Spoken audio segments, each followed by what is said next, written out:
ಬೆಂಗಳೂರಿನ ಪ್ರತಿಷ್ಠಿತ land mark ಇದು. ಐತಿಹಾಸಿಕ ಜಾಗವೂ ಕೂಡ ಹೌದು. ಆದರೆ ಈ ಐತಿಹಾಸಿಕ ಜಾಗ ಕೆಲವೇ ವರ್ಷಗಳಲ್ಲಿ ಮಾಯ ಆಗತ್ತಾ ಅನ್ನುವಂಥ ಪ್ರಶ್ನೆ ಈಗ ಕಾಡ್ತಾ ಇದೆ. ಶೀಘ್ರದಲ್ಲಿಯೇ ಈ ಒಂದು ಬಿಲ್ಡಿಂಗ್ ಅನ್ನ ನೆಲಸಮಗೊಳಿಸೋದಕ್ಕೆ ಈಗಾಗಲೇ ಚಿಂತನೆಗಳು ಕೂಡ ನಡೀತಾ ಇದೆ. ಆ ಪ್ರತಿಷ್ಠಿತ ಬಿಲ್ಡಿಂಗ್ ಶೀಘ್ರದಲ್ಲಿಯೇ ನೆಲಸಮಗೊಳ್ಳಲಿದೆ. ಯಾವುದು ಆ ಬಿಲ್ಡಿಂಗ್? ಪ್ರತಿಷ್ಠಿತ ಲ್ಯಾಂಡ್ ಮಾರ್ಕ್ ಯಾವುದು? ಅದು ಇನ್ನೇನು ಕೆಲವೇ ದಿನಗಳಲ್ಲಿ ಮಾಯ ಆಗತ್ತಾ ಅನ್ನುವಂಥ ಪ್ರಶ್ನೆ ಈಗ ಕಾಡ್ತಾ ಇದೆ. ಶೀಘ್ರದಲ್ಲಿಯೇ ನೆಲಸಮಗೊಳ್ಳಲಿದೆ ಆ ಪ್ರತಿಷ್ಠಿತ ಬಿಲ್ಡಿಂಗ್. ಸರ್ಕಾರದ ಮಟ್ಟದಲ್ಲಿ ಮಹತ್ವದ ಬೆಳವಣಿಗೆ ನಡೆದಿದೆ. ಇದು ಪವರ್ ಟಿವಿಯ ಮೆಗಾ ಎಕ್ಸ್ಕ್ಲೂಸಿವ್ ಸ್ಟೋರಿ. ಬೆಂಗಳೂರಿನ ಪ್ರತಿಷ್ಠಿತ ಲ್ಯಾಂಡ್ ಮಾರ್ಕ್ ಇದು. ಅದು ಇನ್ನೇನು ಕೆಲವೇ ದಿನಗಳಲ್ಲಿ ಬರೀ ಹೆಸರಷ್ಟೇ ನೆನಪಿಗೆ ಉಳಿಯುವಂತ ನಿಟ್ಟಿನಲ್ಲಿ ಆ ಪ್ರತಿಷ್ಠಿತ ಲ್ಯಾಂಡ್ ಮಾರ್ಕ್, ಐತಿಹಾಸಿಕ ಜಾಗ ಮಾಯ ಆಗುತ್ತಾ? ಆ ನಿಟ್ಟಿನಲ್ಲಿ ಈಗಾಗಲೇ ಸರ್ಕಾರದ ಮಟ್ಟದಲ್ಲೂ ಕೂಡ ಮಹತ್ವದ ಬೆಳವಣಿಗೆಗಳು ನಡೆದಿದೆ.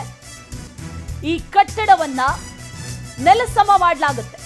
ಕೆಲವೇ ದಿನಗಳಲ್ಲಿ ಈ ಹಳೆ ಆಸ್ಪತ್ರೆಯನ್ನ ನೆಲಸಮ ಮಾಡುವಂತ ನಿಟ್ಟಿನಲ್ಲಿ ಈಗಾಗಲೇ ಮಹತ್ವದ ಬೆಳವಣಿಗೆಗಳು ನಡೆದಿದೆ.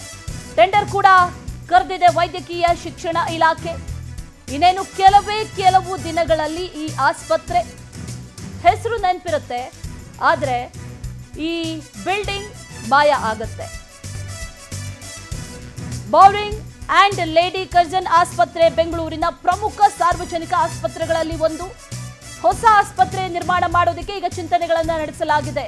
10 ಅಂತಸ್ತಿನ ಆಸ್ಪತ್ರೆ ಕಟ್ಟಡ 212 ಕೋಟಿ 23 ಲಕ್ಷ ವೆಚ್ಚದಲ್ಲಿ 500 ಹಾಸಿಗೆ ಸಾಮರ್ಥ್ಯದ ಆಸ್ಪತ್ರೆ ಹೊಸದಾಗಿ ಅದೇ ಜಾಗದಲ್ಲಿ ನಿರ್ಮಾಣ ಆಗುತ್ತೆ. ನೂತನ ಕಟ್ಟಡ ಕಾಮಗಾರಿ ಪೂರ್ಣಕ್ಕೆ 2 ವರ್ಷಗಳ ಗಡುವನ್ನು ಕೂಡ ನೀಡಲಾಗಿದೆ. 2027ರ ಸಂದರ್ಭದಲ್ಲಿ ಇಲ್ಲಿ ಚಿಕಿತ್ಸೆಗೆ ಆ ಹೊಸ ಆಸ್ಪತ್ರೆ ಸಿದ್ಧವಾಗುತ್ತೆ. ನೂತನವಾಗಿ ಹೊಸ ಬಿಲ್ಡಿಂಗ್ ಅನ್ನ ಮಾಡ್ತಾರೆ. ಪ್ರತಿಷ್ಠಿತ ಲ್ಯಾಂಡ್ ಮಾರ್ಕ್ ಬೌರಿಂಗ್ ಮತ್ತು ಲೇಡಿ ಕರ್ಜನ್ ಆಸ್ಪತ್ರೆ ಪ್ರಮುಖ ಸಾರ್ವಜನಿಕ ಆಸ್ಪತ್ರೆಗಳಲ್ಲಿ ಒಂದು. ಬಹಳ ಹಳೆಯ ಆಸ್ಪತ್ರೆ, 156 ವರ್ಷಗಳಿಂದಲೂ ಕೂಡ ಇದೇ ಆಸ್ಪತ್ರೆ ಕಾರ್ಯನಿರ್ವಹಿಸ್ತಾ ಬಂದಿದೆ. ಅನೇಕರಿಗೆ ಟ್ರೀಟ್ಮೆಂಟ್ ನೀಡ್ತಾ ಬಂದಿದೆ. ಆದರೆ ಕೆಲ ದಿನಗಳಲ್ಲೇ ಇದು ನೆಲಸಮ ಆಗ್ತಾ ಇದೆ. ಕಟ್ಟಡ ಕಾಮಗಾರಿ ಹಿನ್ನೆಲೆಯಲ್ಲಿ ಮತ್ತೊಂದು ಕಟ್ಟಡಕ್ಕೆ ಈಗ ಸ್ಥಳಾಂತರವನ್ನ ಕೂಡ ಮಾಡಲಾಗಿದೆ. ಬೌರಿಂಗ್ ಪಕ್ಕದಲ್ಲಿರುವಂತ ಮತ್ತೊಂದು ಕಟ್ಟಡಕ್ಕೆ ಆಸ್ಪತ್ರೆಯನ್ನ ಶಿಫ್ಟ್ ಮಾಡಲಾಗಿದೆ. ಸ್ಥಳಾಂತರ ಮಾಡಿ ಅಲ್ಲಿ ಚಿಕಿತ್ಸಾ ಸೌಲಭ್ಯಗಳನ್ನ ಕಲ್ಪಿಸೋದಕ್ಕೆ ನಿರ್ಧಾರ ಮಾಡಲಾಗಿದೆ. 10 ಅಂತಸ್ತಿನ ಆಸ್ಪತ್ರೆ ಕಟ್ಟಡ 3 ಹಂತಗಳಲ್ಲಿ ನಿರ್ಮಾಣ ಆಗುತ್ತೆ. ಹೊರರೋಗಿ ವಿಭಾಗ, ಶಸ್ತ್ರಚಿಕಿತ್ಸೆ ಕೊಠಡಿಗಳು ಎಲ್ಲವೂ ಕೂಡ ಆ 10 ಅಂತಸ್ತಿನ ಹೊಸದಾಗಿ ನಿರ್ಮಾಣ ಆಗ್ತಾ ಇರುವಂತ ಆಸ್ಪತ್ರೆಯಲ್ಲಿ ಇರುತ್ತೆ. 2ನೇ ಹಂತದಲ್ಲಿ ಏನೇನಾಗುತ್ತೆ? 4 ಮಹಡಿಗಳ ನಿರ್ಮಾಣಕ್ಕೆ ಯೋಜನೆಯನ್ನ ಮಾಡಿಕೊಳ್ಳಲಾಗಿದೆ. ಜೊತೆಗೆ 3ನೇ ಹಂತದಲ್ಲಿ 4 ಮಹಡಿಗಳು 7ರಿಂದ 10ನೇ ಫ್ಲೋರ್ವರೆಗೂ ಕಾಮಗಾರಿಗಳು ನಡೆಯುತ್ತೆ. 360 ಹಾಸಿಗೆ ಸಾಮರ್ಥ್ಯದ ವಾರ್ಡ್ ಬ್ಲಾಕ್ಗಳನ್ನು ನಿರ್ಮಾಣ ಮಾಡಲಾಗುತ್ತೆ. ಈ 10 ಫ್ಲೋರ್ಗಳ ಹೊಸ ಆಸ್ಪತ್ರೆಯನ್ನ ಈಗ ನಿರ್ಮಾಣ ಮಾಡೋದಕ್ಕೂ ಕೂಡ ಚಿಂತನೆಗಳು ನಡೆದಿದೆ. ಆ ನಿಟ್ಟಿನಲ್ಲಿ 360 ಹಾಸಿಗೆ ಸಾಮರ್ಥ್ಯದ ವಾರ್ಡ್ ಬ್ಲಾಕ್ಗಳನ್ನು ಕೂಡ ನಿರ್ಮಾಣ ಮಾಡಲಾಗುತ್ತೆ. 3 ಹಂತಗಳಲ್ಲಿ ನಡೆಯುತ್ತೆ. ಬೌರಿಂಗ್ ಆಸ್ಪತ್ರೆಯ ಮೂಲ ಕಟ್ಟಡಕ್ಕೆ ಹಾಗಾದ್ರೆ ಏನಾಗುತ್ತೆ ಅನ್ನುವಂಥ ಪ್ರಶ್ನೆ ಇರುತ್ತೆ. ಅದಕ್ಕೆ ಯಾವುದೇ ರೀತಿಯ ಧಕ್ಕೆ ಆಗಲ್ಲ. ಆಸ್ಪತ್ರೆಯ ಚಿಕ್ಕದಾದಂಥ ಮೂಲ ಕಟ್ಟಡವನ್ನ ಉಳಿಸ್ಕೊಳ್ಳೋದಕ್ಕೂ ಕೂಡ ನಿರ್ಧಾರವನ್ನ ಮಾಡಲಾಗಿದೆ. ಉಳಿದ ಎಲ್ಲಾ ಕಟ್ಟಡಗಳನ್ನ ಕೆಡವಿ ಹೊಸ ಆಸ್ಪತ್ರೆಯನ್ನ ನಿರ್ಮಾಣ ಮಾಡಲಾಗುತ್ತೆ. ಮುಂದಿನ ಪೀಳಿಗೆಗೆ ಆಸ್ಪತ್ರೆಯನ್ನ ಪರಿಚಯಿಸುವ ನಿಟ್ಟಿನಲ್ಲೂ ಕೂಡ ಚಿಂತನೆ ಇದೆ. ಹಾಗಾಗಿ ಆ ಮೂಲ ಕಟ್ಟಡ ಏನಿದೆ, ಆ ಚಿಕ್ಕದಾಗಿರುವಂತ ಮೂಲ ಕಟ್ಟಡವನ್ನ ಉಳಿಸ್ಕೊಳ್ಳೋದಕ್ಕೆ ನಿರ್ಧಾರವನ್ನ ಮಾಡಲಾಗಿದೆ. ಶಿಥಿಲಾವಸ್ಥೆಯನ್ನ ತಲುಪಿದೆ ಬೌರಿಂಗ್ ಆಸ್ಪತ್ರೆಯ ಬಿಲ್ಡಿಂಗ್. ಹೊಸ ಕಟ್ಟಡ ನಿರ್ಮಾಣದಿಂದ ಮತ್ತಷ್ಟು ಉತ್ತಮ ಚಿಕಿತ್ಸೆ ಸಾಕಷ್ಟು ಜನರಿಗೆ ಅತಿ ಹೆಚ್ಚಿನ ಸಂಖ್ಯೆಯಲ್ಲಿ ಚಿಕಿತ್ಸೆ ಕೂಡ ಸಿಗುತ್ತೆ. ಬೌರಿಂಗ್ ಮತ್ತು ಲೇಡಿ ಕರ್ಜನ್ ಆಸ್ಪತ್ರೆ ಸಾಕಷ್ಟು ಜನ ಇಲ್ಲಿ ಟ್ರೀಟ್ಮೆಂಟ್ ಅನ್ನ ಪಡಿತಾರೆ. ಜೊತೆಗೆ ಪ್ರಮುಖವಾಗಿರುವಂಥ ಬೆಂಗಳೂರಿನ ಸಾರ್ವಜನಿಕ ಆಸ್ಪತ್ರೆಗಳಲ್ಲಿ ಒಂದು 1866ರಲ್ಲಿ ಆಗಿನ ಕಾಲದಲ್ಲಿ ನಿರ್ಮಾಣ ಆದಂಥ ಈ ಆಸ್ಪತ್ರೆ ಇದು 1868ರಲ್ಲಿ, ಅಂದರೆ 2 ವರ್ಷದಲ್ಲಿ ನಿರ್ಮಾಣ ಆಗಿರೋದು. ಅಂದಿನಿಂದ ಇಂದಿನವರೆಗೂ ಕೂಡ ಅನೇಕ ರೋಗಿಗಳಿಗೆ ಬಡವರಿಗೆ ಚಿಕಿತ್ಸೆಯನ್ನ ನೀಡ್ತಾ ಬಂದಿದೆ. ಈಗ ಹೊಸದಾಗಿ 10 ಅಂತಸ್ತಿನ ಕಟ್ಟಡ ಕೂಡ ನಿರ್ಮಾಣ ಆಗತ್ತೆ. ಈ ವಿಚಾರಕ್ಕೆ ಸಂಬಂಧಪಟ್ಟಂತೆ ಮತ್ತಷ್ಟು ಡೀಟೇಲ್ಸ್ ಅನ್ನ ನೀಡ್ತಾ ಹೋಗ್ತಾರೆ ನಮ್ಮ ಪ್ರತಿನಿಧಿ ಸುಷ್ಮಿತಾ. ನೇರ ಸಂಪರ್ಕದಲ್ಲಿ ಬೌರಿಂಗ್ ಆಸ್ಪತ್ರೆಯಿಂದಲೇ ಜಾಯ್ನ್ ಆಗ್ತಾ ಇದ್ದಾರೆ. ಸುಷ್ಮಿತಾ, 156 ವರ್ಷಗಳ ಹಿಂದಿನ ಕಟ್ಟಡ, ಅದೇ ಜಾಗದಲ್ಲಿ ಹೊಸದೊಂದು ಆಸ್ಪತ್ರೆ ನಿರ್ಮಾಣ ಆಗುತ್ತೆ ಅನ್ನೋದು ಬಹಳ ಸಂತಸದ ವಿಚಾರ. ಯಾವ ರೀತಿಯಾಗಿ ನಿರ್ಮಾಣ ಆಗುತ್ತೆ, ಯಾವಾಗ ಕಾಮಗಾರಿ ಪೂರ್ಣಗೊಳ್ಳುತ್ತೆ, ಜೊತೆಗೆ ಅದರ ಸ್ಪೆಷಾಲಿಟಿಗಳು ಏನೇನಾಗಿರುತ್ತೆ, ಅದರ ಜೊತೆಯಲ್ಲಿ ಈಗ ಇರುವಂಥ ಕಟ್ಟಡವನ್ನು ಕೂಡ ಮರೆಯುವಂತಿಲ್ಲ. ಯಾಕಂದರೆ ಅಷ್ಟು ಹಳೆಯ ಕಟ್ಟಡ ಅಂದಮೇಲೆ ಸಾಕಷ್ಟು ವರ್ಷಗಳಿಂದ ಈ ಅನೇಕ ರೋಗಿಗಳಿಗೂ ಕೂಡ ಚಿಕಿತ್ಸೆಯನ್ನು ನೀಡ್ತಾ ಬರ್ತಾ ಇದೆ. ಏನೇನು ಡೀಟೇಲ್ಸ್ ಇದೆ ಇದಕ್ಕೆ ಸಂಬಂಧಪಟ್ಟಂತೆ ಸುಷ್ಮಿತಾ?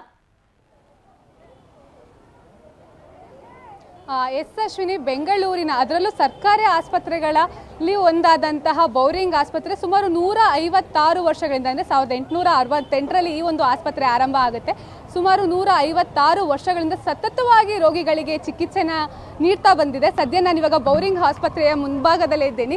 ಈ ಒಂದು ಆಸ್ಪತ್ರೆ ಈಗ ಇನ್ನಷ್ಟು ಕೂಡ ಟೆಕ್ನಾಲಜಿ ಹೊಂದ್ಕೊಂಡು ಮತ್ತಷ್ಟು ಹೈ ಸ್ಪೆಷಾಲಿಟಿ ಕ್ವಾಲಿಟಿ ಇರುವಂತಹ ಆಸ್ಪತ್ರೆಯಾಗಿ ಇನ್ನೆರಡು ವರ್ಷದಲ್ಲಿ ಜನರ ಮುಂದೆ ನಿಲ್ಲುತ್ತೆ. ಈ ಒಂದು ಬಿಲ್ಡಿಂಗ್ ಏನು ಇದರಲ್ಲಿ OPD ಆಗಿರಬಹುದು, ಶಿಶುಗಳಿಗಾಗಿರಬಹುದು, ಮಕ್ಕಳ ಆಸ್ಪತ್ರೆ ಎಲ್ಲವೂ ಸೇರಿ ಎಲ್ಲ ರೀತಿಯ ಚಿಕಿತ್ಸೆ, ಅಂದರೆ ಬಡವರಿಗಾಗಿಯೇ ನಿರ್ಮಾಣವಾದಂತಹ ಈ ಒಂದು ಆಸ್ಪತ್ರೆ ಈಗ ಎಲ್ಲ ರೀತಿ, ಅಂದರೆ ಈ ಒಂದು ಆಸ್ಪತ್ರೆಯಲ್ಲಿ ಸಾಕಷ್ಟು ದೂರುಗಳು ಕೇಳಿ ಬರ್ತಾ ಇತ್ತು. ಮಳೆ ಬಂದರೆ ಸೋರುತ್ತೆ, ಹಾಗೆ ಎಲ್ಲ ಕಡೆ ಬಿಲ್ಡಿಂಗ್ ಬಿರುಕು ಹೀಗಾಗಿ ರೋಗಿಗಳು ಕೂಡ ಇತ್ತೀಚಿನ ದಿನಗಳಲ್ಲಿ ಸ್ವಲ್ಪ ಕಮ್ಮಿ ಸಂಖ್ಯೆಯಲ್ಲಿ ಬರ್ತಾ ಇದ್ರು. ಆದರೂ ಕೂಡ ಬೌರಿಂಗ್ ಆಸ್ಪತ್ರೆಯ ಚಿಕಿತ್ಸೆ ಬಗ್ಗೆ ಯಾರು ಕೂಡ ಏನೋ ಇನ್ನೊಂದು ಮಾತಾಡ್ತಾ ಇರಲಿಲ್ಲ. ಯಾಕಂದರೆ ಉತ್ತಮ ಚಿಕಿತ್ಸೆ ನೀಡ್ತಾನೆ ಈ ಒಂದು ಆಸ್ಪತ್ರೆ ಬಂದಿರುವಂತಹದ್ದು. ಈಗ ಈ ಒಂದು ಆಸ್ಪತ್ರೆ ಇನ್ನೆರಡು ವರ್ಷದಲ್ಲಿ, ಅಂದರೆ 2027ರಷ್ಟೊತ್ತಿಗೆ ಏನು ಮಲ್ಟಿ ಸ್ಪೆಷಾಲಿಟಿ ಆಸ್ಪತ್ರೆಯಾಗಿ ಜನರ ಸೇವೆಗೆ ಮತ್ತೆ ಲಭ್ಯವಾಗುವಂಥದ್ದು. ಸುಮಾರು 10 ಅಂತಸ್ತಿನ ಕಟ್ಟಡ ಇದಾಗುತ್ತೆ.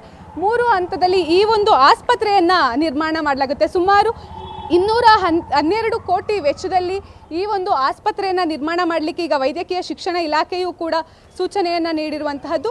ಈ ಒಂದು ಆಸ್ಪತ್ರೆ ನಿರ್ಮಾಣ ಆಗುವವರೆಗೂ ಕೂಡ ಏನು ಬೇರೊಂದು ಕಟ್ಟಡದಲ್ಲಿ ರೋಗಿಗಳಿಗೆ ಚಿಕಿತ್ಸೆ ನೀಡುವಂತಹ ಎಲ್ಲ ವ್ಯವಸ್ಥೆಗಳನ್ನೂ ಕೂಡ ಈಗಾಗಲೇ ಆಸ್ಪತ್ರೆಯೂ ಕೂಡ ಮಾಡಿಕೊಂಡಿರುವಂತಹದ್ದು. ಮೊದಲ ಹಂತವಾಗಿ ಇಲ್ಲಿ ಅಂದರೆ 3 ಅಂತಸ್ತು, ಅಂದರೆ ground floor, first floor, second floor ಎಲ್ಲ ಸೇರಿ, ಅಂದರೆ ಹೊರ ರೋಗಿಗಳಾಗಿರಬಹುದು, ಹಾಗೆ ಇನ್ನಿತರ ಚಿಕಿತ್ಸೆಗಾಗಿ ಫಸ್ಟು 3 ಫ್ಲೋರ್ಗಳು ನಿರ್ಮಾಣ ಆಗುತ್ತೆ. ಅದಾದ ನಂತರ ಅಂದರೆ ಒಟ್ಟು 3 ಹಂತದಲ್ಲಿ ಈ ಒಂದು ಆಸ್ಪತ್ರೆ ನಿರ್ಮಾಣವಾಗುವಂಥದ್ದು. ಅದರ ಜೊತೆಗೆ ಏನು ಬೌರಿಂಗ್ ಆಸ್ಪತ್ರೆ ಅಂತಂದರೆ ಸುಮಾರು 156 ವರ್ಷ, ಅಂದರೆ ಹಳೆಯ ಕಟ್ಟಡ, ನಮ್ಮ ಬ್ರಿಟಿಷರ ಕಾಲದಿಂದಲೂ ಬಂದಂತಹ ಕಟ್ಟಡ ಇದಾಗಿರೋದ್ರಿಂದ ಈ ಒಂದು ಆಸ್ಪತ್ರೆಯ ಗುರುತನ್ನು ಉಳಿಸ್ಕೊಳ್ಳಿಕ್ಕೆ ಈ ಭಾಗದಲ್ಲಿ ಕಾಣಿಸ್ತಾ ಇರುವಂತಹ ಏನು ಬಿಲ್ಡಿಂಗ್ನ ಹಾಗೆ ಉಳಿಸ್ಕೊಳ್ತಾರೆ. ಇದನ್ನು ಬಿಟ್ಟು, ಈ ಒಂದು ಮೂಲ ಕಟ್ಟಡವನ್ನು ಬಿಟ್ಟು ಉಳಿದಂತೆ ಬೌರಿಂಗ್ ಆಸ್ಪತ್ರೆಯನ್ನು ಡೆಮಾಲಿಷನ್ ಮಾಡಿ 2027ರಷ್ಟೊತ್ತಿಗೆ ಹೊಸ ಬಿಲ್ಡಿಂಗನ್ನು ಕಟ್ಟಿ ಜನರ ಸೇವೆಗೆ ಇನ್ನೂ ಉತ್ತಮ ಸೇವೆಯನ್ನು ನೀಡಲಿಕ್ಕೆ ಏನು ಬೌರಿಂಗ್ ಆಸ್ಪತ್ರೆಯ ಸಿಬ್ಬಂದಿಗಳು ಹಾಗೆ ವೈದ್ಯಕೀಯ ಶಿಕ್ಷಣ ಇಲಾಖೆ ತೀರ್ಮಾನ ಮಾಡಿಕೊಂಡಿದೆ. Ashwini. Okay Sushmita, thank you ನಿಮ್ಮೆಲ್ಲ ಡೀಟೇಲ್ಸ್ಗೆ.